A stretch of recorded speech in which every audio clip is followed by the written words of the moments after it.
السلام علیکم ناظرین، آج ہمارے مہمان ہیں قطر سے تشریف لائے شوکت علی ناز صاحب۔ اردو ادب کے حوالے سے بہت جانا پہچانا نام ہے۔ قطر میں محلات میں یہ مشاعرے پڑھتے رہے اور آج ہم نے انہیں ایک پاکستان کے ریسٹورینٹ میں قابو کیا ہے۔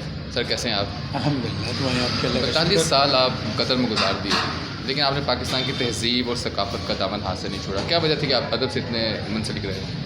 بس کیونکہ یہ ہماری کیا کہتے ہیں اسکول لائف سے ہماری رگوں میں رچا بسا ہوا ہے یہ ماحول، صحیح۔ اور مشاعروں کا ماحول، اور اسکول کے جب بزم ادب یا اس قسم کے جو پروگرام ہوتے تھے جی جی، یہ ہمیں وہیں سے ایک ورثے میں ملی یہ چیز، تو اسی کو لے کے ہم آگے چل آپ کا رہے ہیں۔ پہلا مجموعہ کلام جو ہے چاہتوں کا خمار ماشاءاللہ بڑا مقبول ہوا۔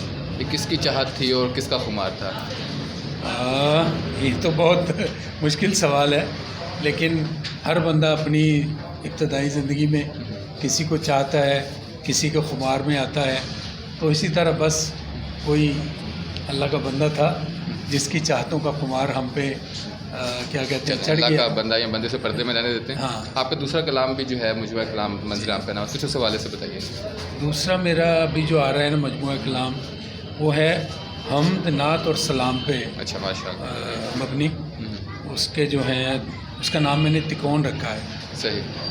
تو انشاءاللہ عنقریب اسی سال منظر عام پہ آ جائے گا۔ دبئی بھی گئے آپ، قطر بھی، سعودیہ بھی، اب آج کل ماشاء اللہ ادھر بھی بڑے مصروف ہے، بہت مشاعرے آپ اٹینڈ کر رہے ہیں، تو کیا ڈفرینس دیکھتے ہیں وہاں کے مشاعروں میں یہاں کے مشاعروں میں؟ لیکن وہاں پہ جو ہوتا ہے وہ سالانہ یا ماہانہ چیزیں ہوتی ہیں، لیکن جو سالانہ بڑے مشاعرے ہوتے ہیں نا، ان میں ہم جو بڑے بڑے شعراء کو بلاتے ہیں وہاں، تو اس کا ایک لطف اور ہی ہے۔ ادبی رنگ کہاں پہ زیادہ ہوتا ہے؟ ادبی رنگ جو ہے وہ باہر کے ملکوں میں زیادہ رنگ زیادہ ہے۔ صحیح کہ یہ آپ کو محبت سے بلایا جا رہا ہے کہ ایک سیلفی کے لیے آپ کو کال کی جا رہی ہے؟ نہیں نہیں، بالکل محبت ہے ان دوستوں کی، جو بھی بلاتے ہیں، اور حقیقتاً یہ محبت ہے۔ معروف بڑے شعراء کرام کے نام پوچھے تو کن کا نام لیں گے؟ احمد ندیم قاسمی صاحب، احمد فراز صاحب، کیونکہ ان لوگوں کے قدموں میں بیٹھ کے ہم نے مشاعرے پڑھے ہیں۔ اگر کسی مشاعرے میں کلام میں داد نہیں مل رہی تو کیسا لگتا ہے؟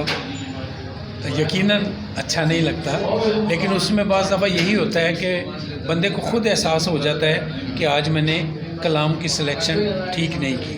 صحیح جہاں پہ آپ اچھا کلام پڑھیں گے آپ کو آپ کے ہر شعر پہ داد ملے گی، صحیح، اور ملتی ہے۔ زبردست۔ اور یہ اپنے کبھی کبھی ہو جاتا ہے بندے سے کہ اس کی اپنی سلیکشن جب غلط ہو جاتی ہے تو وہ داد و تحسین سے محروم ہو جاتا ہے۔ قطر میں جو ادب کے حوالے سے بڑے نام ہیں آپ کے خیال میں، وہ فروغ ادب کے لیے بڑا کام کر رہے ہیں، چند بندوں کے نام لینا چاہیں آپ؟ اس میں سب سے پہلا نام تو ہمارے استاد محترم ملک مشیب الرحمان کا آتا ہے، صحیح، جنہوں نے ان مشاعروں کو بہت زیادہ تقویت دی۔ صحیح، اس سے پہلے ان کے ساتھ دبئی میں سلیم جعفری صاحب تھے، جی جی، وہاں سے یہ سلسلہ چلا، قطر تک آیا، اور میں تو انہی کو تاحال جاری ہے۔ ان کا ہاں بالتاحال جاری ہے۔ صحیح۔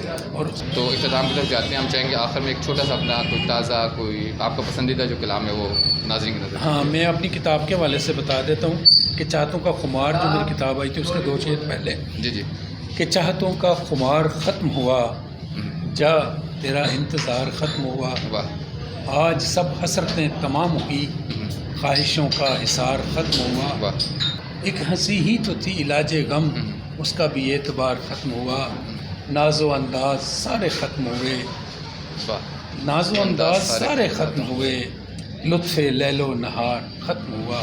اور بالکل تازہ ترین جو آپ نے کہا تو اس حوالے سے ایک غزل ہے میری کہ ہم کو کب آئی نبھانی زندگی، غم نئے ہیں اور پرانی زندگی، زندگی ہے کھیل بس ایک سانس کا، چند لمحوں کی کہانی زندگی، تنگ دستی میں کوئی زندہ رہے اور کسی کی ہے سہانی زندگی، بہتے دریاؤں کا دھارا ہے کہیں اور کہیں جوہر کا پانی زندگی، ہم کو جینے کے یہی 2-4 دن، ہے تمہاری مہربانی زندگی، ہے تمہاری مہربانی زندگی، کب کھلیں گے پیار کے تازہ گلاب، کب ہمیں ہے راس آنی زندگی، گود سے ہے گور تک یہ سین جیم، سوال و جواب، سین جی، گود سے ہے گور تک یہ سین جیم، ناز ہے یہ امتحانی زندگی، ناز ہے یہ امتحانی